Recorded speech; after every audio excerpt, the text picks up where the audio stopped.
আমার স্বামী বিদেশে যাওয়ার পর থেকে আমার ছোট দেবর বাড়ির সব কাজের দায়িত্ব নিয়েছে। বাড়ির ছোটখাটো কাজ যেমন মেশিন ঠিক করা, বিদ্যুতের কাজ সবই ওর উপর একদম। আমার সেলাই মেশিনে কাপড় আটকে গেল, নিজেই চেষ্টা করলাম ঠিক করতে, কিন্তু কিছুতেই ঠিক হচ্ছিল না। বেশ খানিকটা বিরক্ত হয়ে আমি আমার দেবরকে ডেকে নিলাম। সে এসে মেশিনটা দেখল, বলল, ভাবি আপনার মেশিনে তো মরচে পড়েছে, পুরোটা খুলে আবার ঠিক করতে হবে। আমি প্রযুক্তির ব্যাপারে বিশেষ কিছু জানি না, তাই বললাম যা করার তাড়াতাড়ি করো, আমার অনেক কাজ আছে। শুধু এটুকুই বললাম, যা করতে হবে করে নাও। সে কিছু সময়ের জন্য বাইরে চলে গেল, হয়তো কোনো সরঞ্জাম বা অন্য কিছু আনতে। কিছুক্ষণ পরে সে ফিরে এলো এবং বলল, চলুন ভাবি। তার মুখে সামান্য হাসি ছিল, কিন্তু তার চোখে একটা অদ্ভুত সিলিক দেখলাম, যা আমার ঠিক বোঝা গেল না। এই কথা শুনে আমি একটু বিভ্রান্ত হয়ে গেলাম, কারণ সে আমাকে তার ঘরে নিয়ে যেতে চাইল। আমি যখন তার ঘরে গেলাম তখন দেবর আমার নাম পূজা। আমার বয়স 28 বছর। আমি দেখতে অনেক সুন্দর ছিলাম, গায়ের রং ছিল ভরসা। আমার স্বামী বিদেশে যাওয়ার পর আমার দেবর সবসময় আমার সাথেই থাকত। দিন দিন তার ব্যবহার অনেকটা পরিবর্তন হতে থাকে। একদিন সে আমাকে এমন কিছু বলল যা শুনে আমি তো অবাক হয়ে গেলাম। বন্ধুরা, আজকের গল্পটা অনেক বেশি স্পেশাল। আশা করছি তোমাদের ভালো লাগবে। গল্পগুলো ভালো লাগলে ভিডিওটি লাইক, শেয়ার এবং চ্যানেলটি সাবস্ক্রাইব করো প্লিজ। বিয়ের পর থেকেই সংসারের টানাপোড়েনো, প্রতিদিনের খরচের বোঝা ধীরে ধীরে আমার উপর পড়তে শুরু করল। বাড়ির অবস্থাও এমন ছিল না যে কোনো সাহায্য ছাড়া চলতে পারব। বাধ্য হয়ে একদিন নিজেকে বললাম, কিছু একটা করতে হবে। যদিও আমি পড়াশোনায় তেমন কিছু জানি না, কোথাও চাকরি পাওয়া সম্ভব ছিল না, তাই ভাবলাম মহল্লার মহিলাদের কাপড় সেলাই করা শুরু করব। পুরনো সেলাই মেশিনটা, যা বিয়েতে পাওয়া দান উপহার হিসাবে এক কোণায় পড়েছিল, তা পরিষ্কার করতে লাগলাম। এরপর পাড়ায় জানিয়ে দিলাম, যাদের কাপড় সেলাই করতে হবে তারা আমার সাথে যোগাযোগ করতে পারে। ধীরে ধীরে খবর ছড়াতে লাগল, আর কিছুদিনের মধ্যেই বেশ কয়েকটি অর্ডার আসা শুরু হলো। পাড়ার মহিলারা তাদের সালোয়ার, ওড়না, ব্লাউজ সেলাই করাতে আমার কাছে আসতে লাগল। কাজটা ভালোভাবে করতে শিখে গেলাম, আর এই সেলাইয়ের মাধ্যমে সংসারের খরচ চালাতে শুরু করলাম। সেলাই করতে করতে প্রায় আমার বাড়িতে মহিলারা ভিড় করত, কারণ আপনিও কারো ফিটিং ঠিক করা, কেউ আবার পুরনো কাপড় নতুন ফ্যাশনে সেলাই করাতে চাইত, আর কেউ কেউ শুধুই মন খুলে গল্প করতে আসত। ধীরে ধীরে সেলাইয়ের কাজের সাথে তাদের সঙ্গেও এক ধরনের সম্পর্ক গড়ে উঠল। তারা আমাকে তাদের মনের কথা বলত, সমস্যার কথা শেয়ার করত। এতে আমিও এক ধরনের সান্ত্বনা পেতাম। একটা উদ্দেশ্য খুঁজে পেলাম, দিনভর ব্যস্ত থাকার, নিজের কষ্ট ভুলে থাকার। সেলাইয়ের কাজ বাড়তে লাগলো। এক মহিলা কাপড় দিতে আসলে আরেকজন নিতে চলে আসত। আমার নিজের সন্তান ছিল না, তাই এই কাজের জন্য বাড়িটা সব সময় মহিলাদের হাসিতে ভরে থাকত। ওদের হাসিরটা গল্পে আমার বাড়িতে যেন নতুন করে জীবনের প্রাণ ও চাঞ্চল্য ফিরে এলো। কাজের সাথে সামান্য আয়ও হচ্ছিল, যে আমার জন্য এক প্রকার স্বস্তি নিয়ে এলো। কিছু মাসের মধ্যেই আমার সেলাইয়ের দক্ষতার কথা আশেপাশের এলাকাতেও ছড়িয়ে পড়ল। এবার দূরের মহল্লা থেকেও মহিলারা তাদের কাপড় সেলাই করাতে আসতে লাগল। কাজের চাপ এতটাই বেড়ে গেল যে একা সামলানো মুশকিল হয়ে পড়ল। প্রতিদিন ঘন্টার পর ঘন্টা মেশিনের সামনে বসে কাজ করতে করতে দাঁত ব্যথা করতে শুরু করল, এমনকি আঙুলগুলোতেও ব্যথায় ফুলে যেত। শেষে পাড়ার কয়েকজন মেয়েকে সাহায্যের জন্য ডেকে নিলাম, যারা সেলাই শিখতে আগ্রহী বা কিছু আয় করতে চায়। আমি বললাম তারা যেন নিজেদের সেলাই মেশিন নিয়ে এসে আমার সাথে কাজ করে। এর বিনিময়ে তারা সেলাই শিখবে এবং সামান্য পারিশ্রমিকও পাবে। কেউ কেউ সেলাই মেশিন প্রথমবার ধরেছিল। ধৈর্য ধরে তাদের কাপড় ঠিক করে বসানো, সুতো লাগানো এবং সোজা সেলাইয়ের কৌশল শেখাতাম তাদের। আশায় আমার কাজ অনেক হালকা হয়ে গেল। এখন বাড়িটা আরও প্রাণবন্ত লাগত। ওরা হাসত, গল্প করত, আর মাঝে মাঝে আমার সাহায্যে নতুন কিছু ডিজাইন শিখত। তাদের সাথে আত্মীয়তার মতো একটা সম্পর্ক গড়ে উঠেছিল। আমি তাদের সেলাই মেশিন চালানো শেখাচ্ছিলাম, আর ধীরে ধীরে কাজও দিতে শুরু করলাম। তবে নতুন বলে প্রায় ভুল করত। কখনো কখনো মেশিনে কাপড় আটকে যেত, কখনো সুতোর গিঁট ছেড়ে যেত বা আঙুল ফুটত। প্রতিদিনই মেশিনের সমস্যা হতো, আর ঠিক করাতে আমার অনেকটা সময় চলে যেত।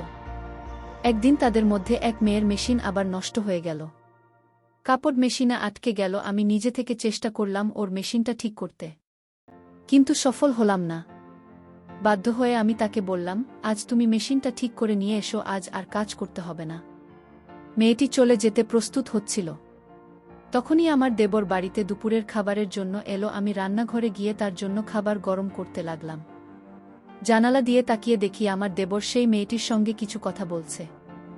আমার দেবর মেয়েটিকে জিজ্ঞাসা করল, তুমি এত তাড়াতাড়ি ছুটি নিয়ে বাড়ি যাচ্ছ কেন? মেয়েটি বলল, আমার সেলাই মেশিনে কাপড় আটকে গিয়েছে, তাই মেশিন নষ্ট হয়ে গেছে, ভাবি নিজেই ছুটি দিয়েছেন। কাল বাইরে থেকে ঠিক করিয়ে নিয়ে তারপরই কাজে আসব। মেয়েটির কথা শুনে আমার দেবর বলল, আরে বাইরে গিয়ে ঠিক করানোর কি দরকার যখন বাড়িতেই লোক আছে। দেবর এর কথা শুনে মেয়েটি থেমে গেল। সে বলল, তুমি যদি মেশিনটা ঠিক করে দাও তাহলে খুবই উপকার হবে, না হলে আমাকে বাবাকে বলেই বড়বাজারে পাঠাতে হবে, আর বাবাকে সাইকেলে মেশিন নিয়ে যেতে অনেক কষ্ট হবে। মেয়েটির কথা শুনে আমার দেবর মেশিনটা পরীক্ষা করতে লাগল। বলল, তোমার মেশিনে তো মরচে ধরে গেছে, এটা পুরোপুরি আটকে গেছে, ভালোভাবে খুলে ঠিক করতে হবে। মেয়েটি অবাক হয়ে বলল, তাহলে তুমি ঠিক করতে পারবে না? দেবর হেসে বলল, না, আমি এ কাজ ভালোই জানি। মেয়েটি খুশি হয়ে পাশে বসে পড়ল এবং বলল, আমার একটা সেলাইয়ের কাজ করতে হবে, তাড়াতাড়ি করে দাও প্লিজ। দেবর তখন বলল, মেশিনটা আমার ঘরে নিয়ে এসো, আমি ওখানেই ঠিক করব। মেয়েটি একটু দ্বিধায় পড়ে গেল। তখন দেবর বলল, আমার সব সরঞ্জাম ঘরেই আছে, তাই মেশিন ঠিকঠাক করার জন্য ওখানে নিয়ে যেতে হবে। দেবর বলল, আমি ঘরেই ঠিক করে দিচ্ছি। মেয়েটি মেশিন নিয়ে তার ঘরে গেল। আমি খাবার গরম করে বাইরে রাখলাম, কিন্তু অনেকক্ষণ কেটে গেল দেবর এবং সেই মেয়েটি ঘর থেকে বেরোচ্ছিল না। দুজনেই তরুণ, তাই চিন্তায় পড়ে গেলাম। কিছুক্ষণ অপেক্ষা করলাম, কারণ দেবরের উপর সন্দেহ করতে চাইনি। তবু দীর্ঘ সময় পর ধৈর্য হারিয়ে অবশেষে দেবরের ঘরের দিকে যাওয়ার সিদ্ধান্ত নিলাম। ঠিক তখনই মেয়েটি সেলাই মেশিন নিয়ে বাইরে বেরিয়ে এসে বলল, ভাবি, মেশিন ঠিক হয়ে গেছে। ওর কথা শুনে আমারও স্বস্তি হলো এবং আমরা নিজেদের কাজে ফিরে গেলাম। কিন্তু আমি মনে মনে ভাবছিলাম, দেবর এতক্ষণ ঘরে কি করছিল। কিছুক্ষণ পরে দেবর ঘর থেকে বেরিয়ে এসে বিছানায় বসে খাবার খেতে লাগলো। পাশের বাড়ির বিয়ের জন্য প্রচুর কাপড় সেলাইয়ের অর্ডার পেয়েছিলাম, আর সময় খুব কম ছিল বলে কিছুটা দুশ্চিন্তা ছিলাম। কিন্তু দেবর দ্রুত মেয়েটির মেশিন ঠিক করে দেওয়ায় কাজ সহজ হয়ে গেল। খাওয়া শেষ করে দেবর মজা করে বলল, যার মেশিন নষ্ট হবে আমি আছি। আমি হেসে উঠলাম। এই সেলাই কাজ থেকে এখন বেশ ভালো আয় হচ্ছিল, তাই মনও বেশ ভালো ছিল। বিয়ের 9 বছর কেটে গেছে, আর স্বামী বিয়ের কিছুদিন পরেই বিদেশে কাজের জন্য চলেছিল। প্রায় 3 বছর ধরে সে দুবাইতে আছে। 6 মাস বা বছরে একবার ফিরত ছুটে পেলেই স্বামী বাড়িতে আসত। সপ্তাহ খানেক থেকে আবার দুবাই ফিরে যেত। বাড়িতে শ্বশুর শাশুড়ি আর এক দেবর ছিল। শ্বশুর শাশুড়ি ছিলেন বয়স্ক এবং প্রায় অসুস্থ থাকতেন। দিনের বেশিরভাগ সময় নিজেদের ঘরেই থাকতেন। দেবর খুবই ভালো ছেলে ছিল। বয়স মাত্র 20 হলেও সে নিজেই একটি দোকান খুলেছিল, যেখানে মেশিন মেরামতের কাজ করত। আমি ওকে বলতাম, তুমি এখনো ছোট, পড়াশোনা করাটাই দরকার। কিন্তু সে বলতো, ভাবি, সংসার তো চালাতে হবে কতদিন, আর সব দায়িত্ব ভাইজের উপর ফেলে রাখা যাবে? ভাই বিদেশে আছে, বাড়িটাও ভাড়ার, মা বাবা অসুস্থ, তাই আমাকে কাজ করতেই হবে। সাধারণত দেবর দিনের বেশিরভাগ সময় দোকানেই থাকত, তবে মাঝে মধ্যে বাড়িতেও আসত, আর আমি নিশ্চিন্তে থাকতাম। দেবর বাড়িতে এলে এখানে ওখানে ছোটখাট কাজগুলো করে দিত। আমার সাথে বসে অনেক গল্প করত। মেয়েরা যেসব মেশিন নিয়ে আসত তা প্রায় নষ্ট হয়ে যেত, আর আমি দেবরকে বললেই সে দ্রুত ঠিক করে দিত। একদিন আমি সেলাই করছিলাম, আবারও সেই মেয়েটির মেশিন নষ্ট হয়ে গেল। এতে আমার রাগ উঠে গেল। বললাম, তুমি এত বড় হলে, কতদিন ধরে তোমার সেলাই শেখাচ্ছি, অথচ এখনো কিছু শিখতে পারোনি। আমার রাগ দেখে মেয়েটি কেঁদে ফেলল। আমি ওকে বললাম, তোমার মেশিন নিয়ে যাও এবং বাড়ি যাও।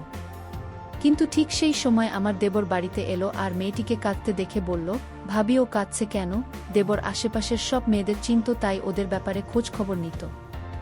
আমি বিরক্ত হয়ে বললাম, এই মেয়েটি আমাকে খুবই বিরক্ত করছে। মনে হচ্ছে ওকে কাজ থেকে বাদি দিয়ে দিই, ইচ্ছে করেই মেশিন নষ্ট করে ফেলে। আমার কথা শুনে দেবর হেসে ফেলল। আমি রাগের মধ্যে ছিলাম, তাই ওকে একটু বকাও দিলাম। দেবর বলল, ভাবি, এর কোনো দোষ নেই, আজকালকার মেশিনগুলোই এমন সহজে খারাপ হয়ে যায়। পুরনো দিনের মেশিন কিনলে তার অনেক বছর পর্যন্ত কোনো সমস্যা হতো না। এখন তো সবকিছুই লোকাল মানের। দেবর এর কথা শুনে আমি ওর দিকে তাকালাম। সে তখন পকেট থেকে মোবাইল বের করে বলল, ভাবি, দাদার কল এসেছে, আপনি কথা বলুন, আপনার রাগও মিটে যাবে। স্বামীর কথা শুনে আমি হেসে ফেললাম। দেবর খুবই দুষ্টু ছিল, মাঝে মাঝে আমাকে মজা করত। আসলে কয়েকদিন ধরে আমার স্বামীর সাথে কথাই হয়নি। হয়তো কাজের জন্য বাস্তব ছিল। প্রায় প্রতিদিনই দেবুরকে বলতাম দাদার সাথে একটা কল লাগিয়ে দাও, কিন্তু সে প্রতিবারই বলতো ভাবি আজ মোবাইলে টাকা নেই, কাল কথা বলিয়ে দেব। তবে বেশ কিছুদিন পার হয়ে গেলেও সেই কলটা করে দেয়নি। হয়তো সত্যি ওর মোবাইলে টাকা ছিল না, কিন্তু আজ দেবুর আমাকে মোবাইলটা ধরিয়ে দিতে সব কিছু ভুলে গেলাম। মোবাইল হাতে নিয়ে নিজের ঘরে গিয়ে স্বামীর সঙ্গে কথা বলতে শুরু করলাম। বহুদিন ধরে কথা হচ্ছিল না, তাই অনেক প্রয়োজনীয় কথা বলার ছিল। প্রায় 15 মিনিট পর কথা শেষ করে যখন কল কাটতে যাচ্ছিলাম, তখন স্বামী বলেন, মা বাবার সাথেও একটু কথা বলিয়ে দাও। আমি মোবাইলটি নিয়ে শ্বশুর শাশুড়ির ঘরে গিয়ে আমার স্বামীর সঙ্গে কথা বলে তারা বেশ খুশি হলেন। সেখান থেকে বেরিয়ে এসে দেখলাম দেবর বাইরে নেই। এক মেয়ে বলল এখনও তানিয়ার মেশিন ঠিক করছে, আর ওর ঘরের দিকে ইশারা করল। আমি কিছুটা অবাক হলাম, কারণ এতক্ষণ ধরে ওরা ঘরের ভেতরে ছিল। ঠিক তখন মনে পড়ল আমি এখনও দেবর এর জন্য খাবার গরম করিনি। নিজের মাথায় হাত ঢেকালাম। স্বামীর সঙ্গে কথা বলার ফাঁকে দেবর এর খবর দেওয়ার কথাই ভুলে গিয়েছিলাম।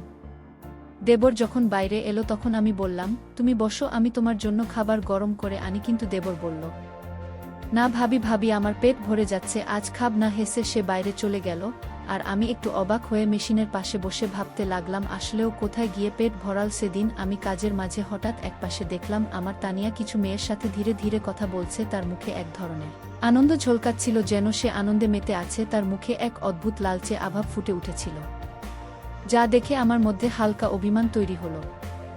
আমি এগিয়ে গিয়ে প্রশ্ন করলাম, তানিয়া তোমার মেশিন ঠিক হয়ে গেছে? সে তাড়াতাড়ি মাথা নাড়ল। আমি তাকে বললাম, তাহলে এবার কাজটা ঠিকঠাক করো। আমার কথা শুনে সবাই নিজেদের কাজে মন দিল। কাজ করতে করতে আমি আমার স্বামীর কথা ভাবতে লাগলাম। বহুদিন ধরে আমি চাইছিলাম সে যেন কিছুদিন বাড়িতে থাকে। আমার মন খুব চেয়েছিল তাকে বাড়িতে দেখতে, কিন্তু সে বলতো যদি বাড়িতে আসি তাহলে বেশ কিছু খরচ হবে, তাই কিছুদিন না আসেই ভালো। আমি জানতাম সে আমাদের ভবিষ্যতের জন্য প্রতিটি টাকা হিসাব করছে, যাতে আমাদের ভবিষ্যতে আরও ভালো হয়। কিন্তু তবু তার দূরত্ব আমাকে কষ্ট দিচ্ছিল। মনে মনে ভাবতাম সে যদি প্রতিদিন বাড়ি ফিরত, আমার সাথে থাকত, তাহলে কেমন হতো। আমি চাইতাম সে বাড়ি ফিরুক, হয়তো কমাই হবে, কিন্তু সে পাশে থাকলে সবকিছু সহজ হতো। তাই আমি চুপচাপ সেলাইয়ের কাজে মন দিতাম। প্রেরাই করার মাধ্যমে কিছু আয় করতে পারছিলাম।